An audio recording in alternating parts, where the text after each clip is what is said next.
Olá, nesta edição vamos falar sobre a terceira Vara da Infância e Juventude de Fortaleza, que há um ano se especializou no julgamento de processos de adoção. Você vai ver ainda, TJCE assina termo de cooperação para agilizar a emissão de exames de corpo de delito e deficientes auditivos realizam higienização de processos no Fórum Clóvis Bevilacqua.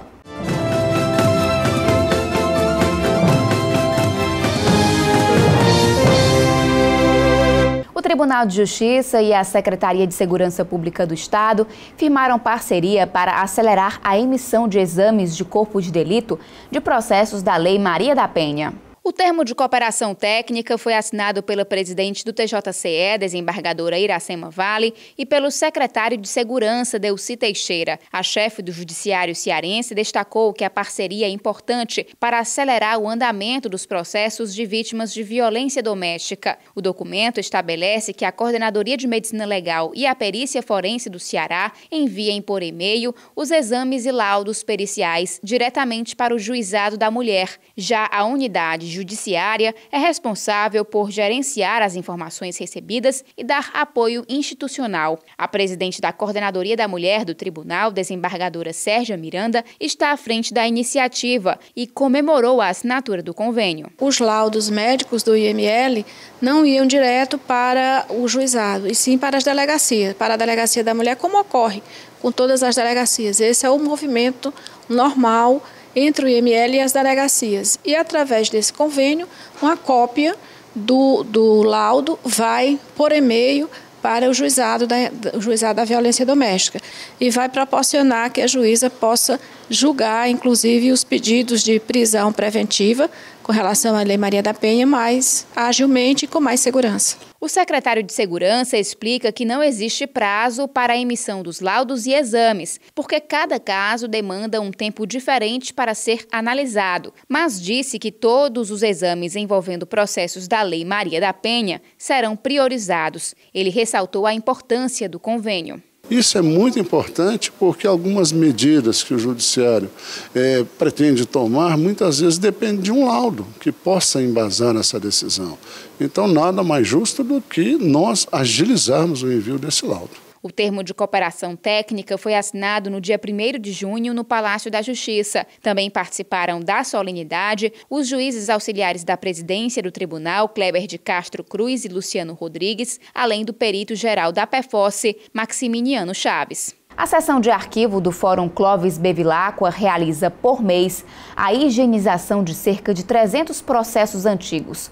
Parte desse trabalho é feita por deficientes auditivos, contratados por meio de parceria. Ana Beatriz convive com a surdez desde que nasceu, mas a deficiência nunca intimidou. Aos 32 anos, a pedagoga cursa pós-graduação em recursos humanos. Ela também trabalha na seção de arquivo do Fórum Clóvis Bevilacqua há 14 anos. Hoje domina o serviço, apesar de não ter sido fácil a adaptação. No começo, a comunicação era difícil porque, apesar da presença da intérprete, nem todos os colegas conheciam a linguagem de sinais. Com o tempo, as pessoas se interessaram em aprender e ficou tudo mais fácil. Uma das atribuições de Beatriz é a higienização de processos antigos. A sujeira de cada página é retirada com um pincel e segue direto para uma máquina de sucção. Por isso, é necessário se proteger. Ela sempre usa bata, máscara, luvas e óculos apropriados. São 12 surdos que trabalham na seção de arquivo do Fórum, 5 durante o período da manhã e 7 à tarde. A iniciativa é fruto da parceria entre a Associação de Pais e Amigos dos Deficientes Auditivos e o Tribunal de Justiça do Ceará. Inicialmente nós colocamos 18 surdos e 3 intérpretes aqui no Fórum Clóvis Bevilacqua e 6 desses no Tribunal de Justiça. Essa parceria foi muito boa porque não só em termos deles se sentirem indivíduos plenos, trabalhando, ainda foi um pontapé para a gente buscar outras parcerias que nós já tivemos e continuamos fazendo. Cleidmar Bezerra é intérprete de língua brasileiras de sinais e auxilia os surdos que trabalham na unidade no período da manhã. Para ela, há uma vantagem no desempenho deles em relação aos outros servidores. Eu acho que o trabalho deles tem melhor resultado pela concentração. Nenhum barulho atrapalha, toque de telefone, essas coisas, não atrapalha o trabalho deles. Já um ouvinte tem esses fatores que atrapalham bastante. No próximo bloco, a juíza Alda Holanda explica sobre os processos de adoção. A ESMEC, Escola Superior da Magistratura do Ceará, promoveu workshop e encontro para debater o tema Justiça Restaurativa para Jovens em Conflito com a Lei. A iniciativa foi realizada em parceria com a organização internacional Terre des Hommes, que promove a defesa dos direitos de crianças e adolescentes em situação de risco. Participaram do workshop, realizado em 2 de junho, magistrados, promotores de justiça, defensores e advogados das regiões Norte e Nordeste do Brasil. É enriquecimento, é cultura, é conhecimento. E a justiça restaurativa, ela vem trazendo novo horizonte de se trabalhar a alma, de se trabalhar as mazelas interiores, como o ódio, como a mágoa, levando as pessoas a se entenderem, a se compreenderem mutuamente. E é uma forma de combate à violência. O workshop teve o objetivo de promover troca de experiência em modelos de atendimento socioeducativo e oferecer ferramentas para qualificar o atendimento do adolescente autor de ato infracional. Participaram como facilitadores o juiz Leoberto Branches, do Rio Grande do Sul, e Vitor Herrero, assessor técnico sobre justiça juvenil para a América Latina e Caribe da Fundação Terre des Hommes. A justiça restaurativa é um novo marco em termos de proposta de enfrentamento das situações de crimes e conflitos, que parte de uma abordagem não culpabilizante, não persecutória, não punitiva, baseada em soluções de diálogo, em reparação de danos e, sobretudo, em mecanismos participativos para a realização, para a superação dos problemas que a justiça enfrenta. A veces me perguntan qué debiéramos de hacer y muchas veces no tenemos la respuesta, pero sí podemos tener respuestas de lo que no tenemos que hacer, porque ya ha habido experiencias en muchos países de políticas de mano dura, súper dura, creyendo que cambiando leyes cada vez más duras se supera el fenómeno de la violencia y del delito, y el efecto ha sido completamente contrario. Sin embargo, también hemos visto experiencias muy ricas, muy positivas, en las que en muchos países los profesionales se han dedicado a comprender el origen de la violencia, a comprender el origen del delito y a tratarlo, a generar mecanismos que permitan superarlo. Y también los resultados son empíricamente evidentes. No dia 3 de junho, a presidente do Tribunal de Justiça do Ceará, desembargadora Iracema Vale, participou da assinatura de termo de cooperação técnica para fortalecer as práticas de justiça restaurativa voltadas a jovens infratores. Esse protocolo ele redunda de um protocolo nacional assinado no ano passado. Então, ele fortalece a implementação e a difusão da justiça restaurativa no Brasil a partir de modos formativos, da sensibilização e da mobilização dos atores do sistema de justiça. Os eventos fazem parte das comemorações dos 10 anos de justiça restaurativa no país. Há um ano, a Terceira Vara da Infância e Juventude de Fortaleza passou a ser responsável pelo julgamento somente de processos cíveis, como pedidos de guarda e tutela, ações de destituição do poder familiar e requerimentos de adoção. A especialização foi importante para dar celeridade aos processos, especialmente os de adoção. Para falar sobre o assunto, recebemos a juíza Alda Maria Holanda Leite, titular da unidade. Seja bem-vinda. Obrigada. Doutora Alda, desde que a vara passou a ser especializada, no dia 2 de junho de 2014, no ano passado, houve um aumento significativo do número de processos de adoção julgados? Quando a vara foi especializada, nós recebemos os processos cíveis das 3 varas outras e mandamos os nossos processos de atos infracionais e de procedimentos para apurar infrações administrativas contra adolescentes e crianças. Nós antes tínhamos em torno de 850 processos, certo? Juntando o cível com os atos infracionais. Quando nós nos despedimos desses processos e recebemos o acervo cível das outras varas, nós passamos a ter 1.300 processos. Apesar do número, tem uma juíza auxiliar na vara, que trabalha junto comigo, e a gente tem conseguido dar conta, pelo menos de uma forma mais célere dos processos. E a especialização da vara também, eu acho que estimulou as pessoas a acreditarem mais que vai ser julgado em menos tempo. E realmente tem entrado muitos processos de adoção nesses últimos tempos. E quantos processos ainda aguardam julgamento na vara? Nós temos 224 processos de adoção em andamento, certo?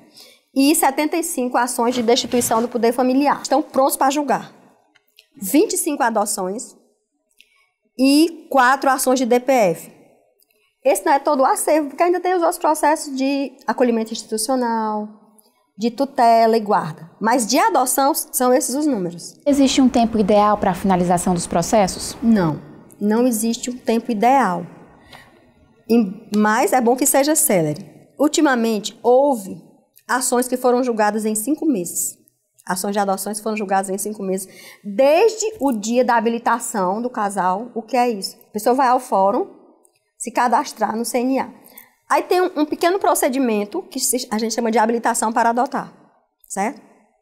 Quando esse pequeno procedimento está pronto, a pessoa é inscrita no cadastro e aí vai requerer a adoção judicialmente, certo?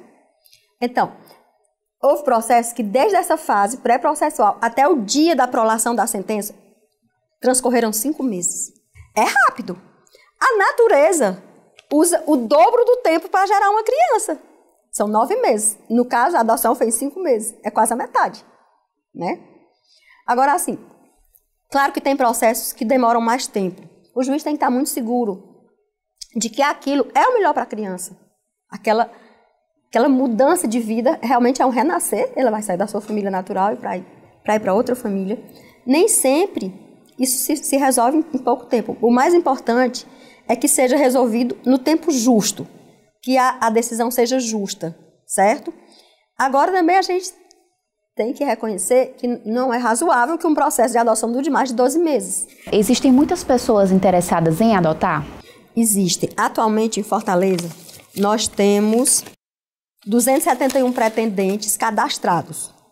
Casais, pessoas solteiras. Quantas crianças e adolescentes ainda esperam uma família? Olha, atualmente, nós temos 468 crianças em abrigos, certo? Em acolhimento institucional. Nós temos aptos para serem adotados 29 crianças e 39 adolescentes. Eu quero ressaltar, assim, apesar do número não ser grande, certo? Nós vivemos uma triste realidade. A maioria dessas crianças e adolescentes que estão nessa condição de aptos para serem adotados tem problema de saúde. Tem algum problema de saúde, às vezes maior, às vezes menor. E também há muitos grupos de irmãos que, de certa forma, dificultam um pouco a adoção. Ou seja, tem mais gente interessada em adotar do que criança e adolescente disponível para adoção. Para adoção, é. Por causa das exigências dessas pessoas que querem adotar? De certa forma, sim, porque existe uma coisa chamada perfil. São as exigências com relação à pessoa que ela quer adotar. Antigamente só adotavam crianças, meninas brancas, até 2 anos. A maior incidência de adoção era nesse perfil. Hoje não. Eles dizem que querem branco ou pardo. E normalmente pode ser até 7 anos. Nós já vimos adoções de crianças de 4 a 7 anos. Muitas. Atualmente já tem. Antes não, era só menina até 2 anos. Certo? E quando eles não fazem exigência de perfil, eles dizem, quando o perfil não é muito rígido, o que eu quero dizer, eles dizem assim, pode ser de qualquer raça, né, de qualquer cor, branca ou negra, contanto que seja menina. Ainda tem um certo perfil de resistência assim quanto ao sexo, né? As meninas são mais adotadas. A senhora já até falou um pouquinho da questão do cadastro, mas quais são os passos para se adotar crianças e adolescentes aqui no Brasil? O primeiro passo para quem quer adotar é se cadastrar no CNA, que é o Cadastro Nacional de Adotantes. A pessoa se dirige ao fórum da sua cidade e lá procura o setor de cadastro. Vai exigir uma série de documentos, certo? Identidade, atestado médico, renda, comprovante de residência, e você vai participar de um curso, certo? Nesse curso você vai ser avaliado. No próprio curso, às vezes a pessoa já desiste, sabe, Pamela? acho que vê, assim, não está preparado, entendeu? Porque as pessoas são esclarecidas que a adoção é feita para durar permanentemente, que as crianças são tratadas como filho igual ao biológico, que a lei não faz distinção, e que não pode devolver, né, porque é um ato permanente. E assim, algumas ficam assim, querem mais tempo para pensar e tudo, né? Porque é uma decisão séria para a vida inteira, é uma decisão né? para a vida inteira que vai mudar radicalmente sua vida, né? Depois que o casal é habilitado, certo? Que ele é inscrito no Cadastro Nacional de Adotantes, o final da habilitação se concretiza com a inscrição no cadastro. Então, a pessoa está apta a fazer o requerimento judicial, seja através da Defensoria Pública, nós temos lá o núcleo da Defensoria, que é o NADIGE, seja através de advogado particular. Há também adoções fora do cadastro. São só 3 casos. É o parágrafo 13 do artigo 50 do Estatuto da Criança e do Adolescente, que foi alterado com a Lei 2010 de 2009. Quando a adoção é unilateral, a adoção unilateral é aquela onde um cônjuge adota o filho do outro, filho de outra união. Com a convivência, a pessoa se afeiçoa à criança, começa a cuidar, começa a educar, começa a se preocupar com ela. E aí desenvolve o afeto. E formaliza, né? E formaliza. Já se sente pai ou mãe. Normalmente é assim. Essas adoções são assim muito cheias de emoção.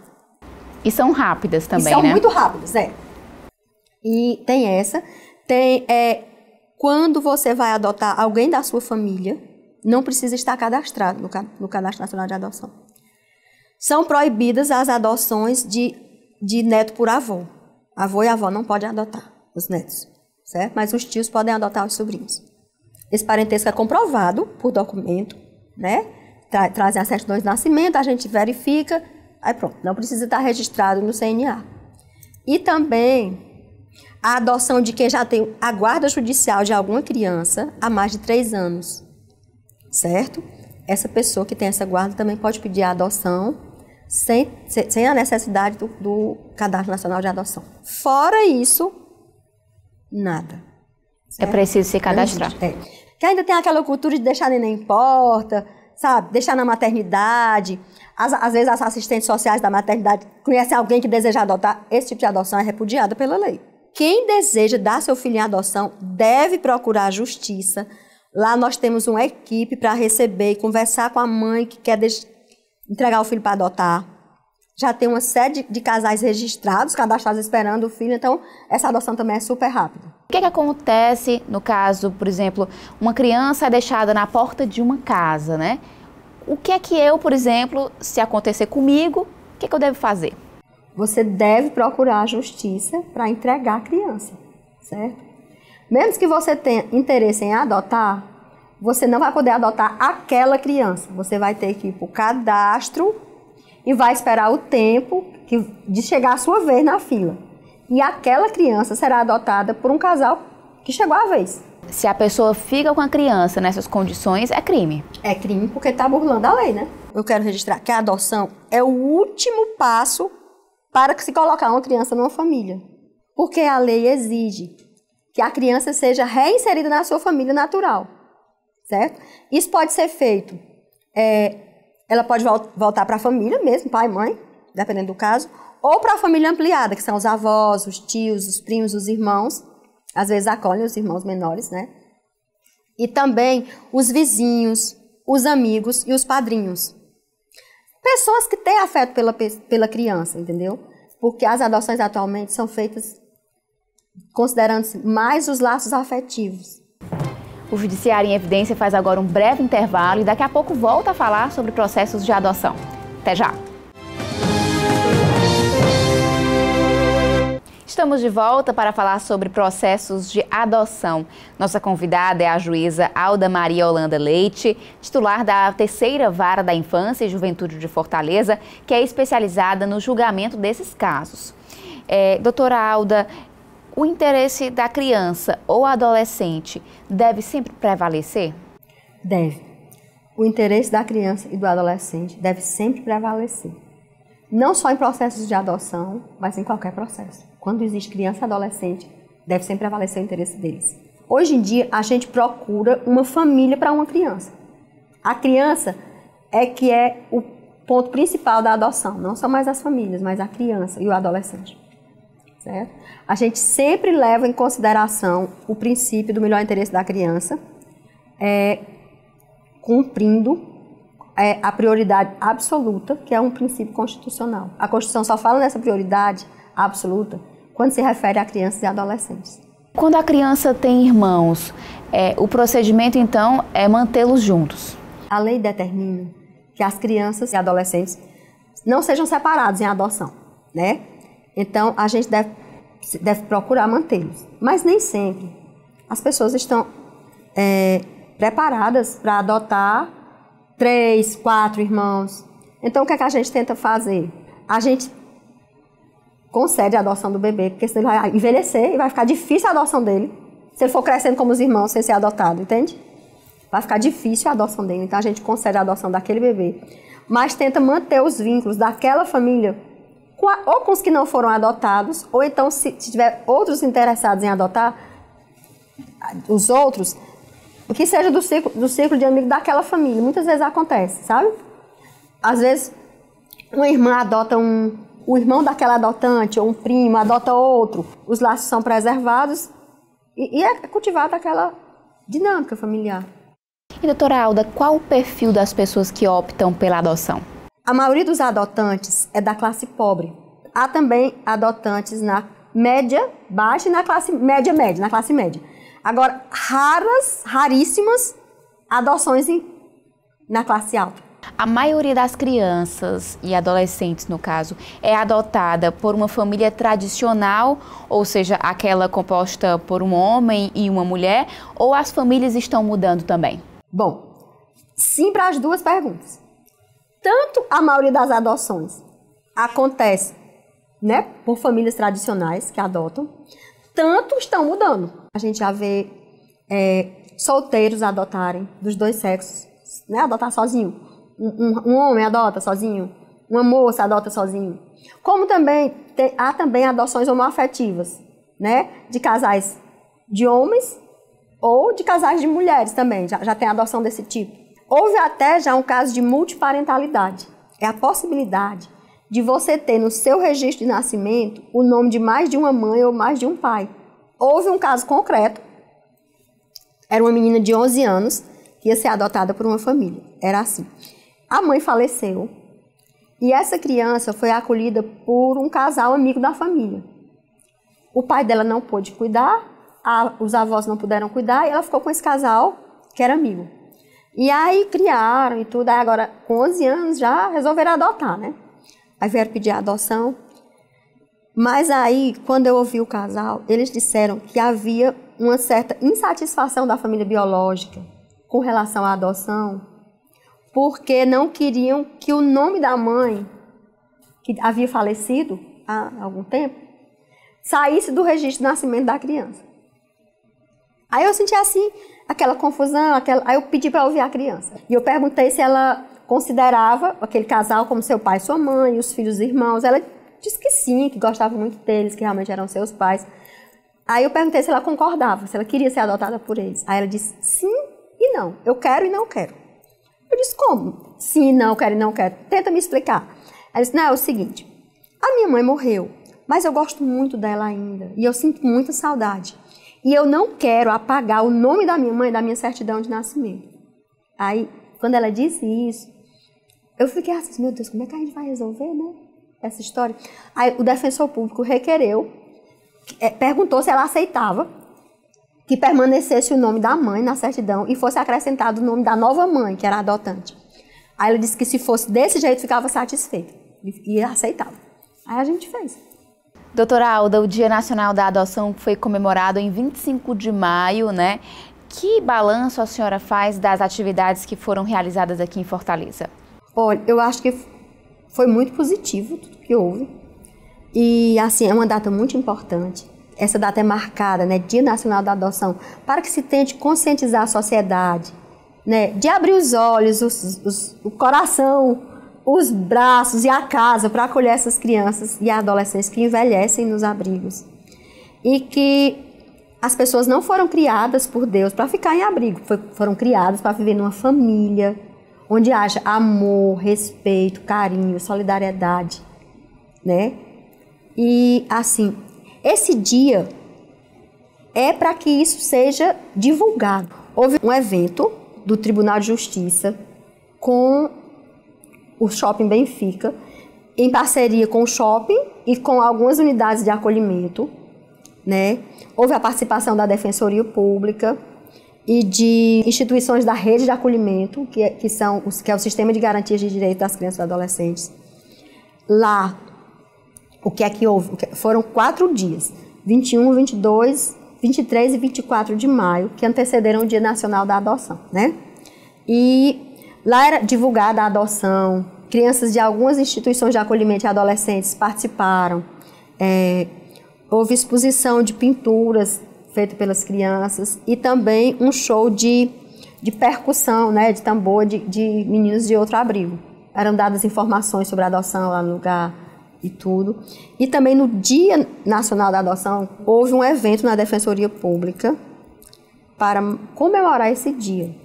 Nesse evento, houve a participação do Poder Judiciário, do Ministério Público, de pessoas que tinham adotado recentemente, que foram lá, prestaram depoimento, né, declarações, como é que se deu a adoção, como decidiram adotar, por quê.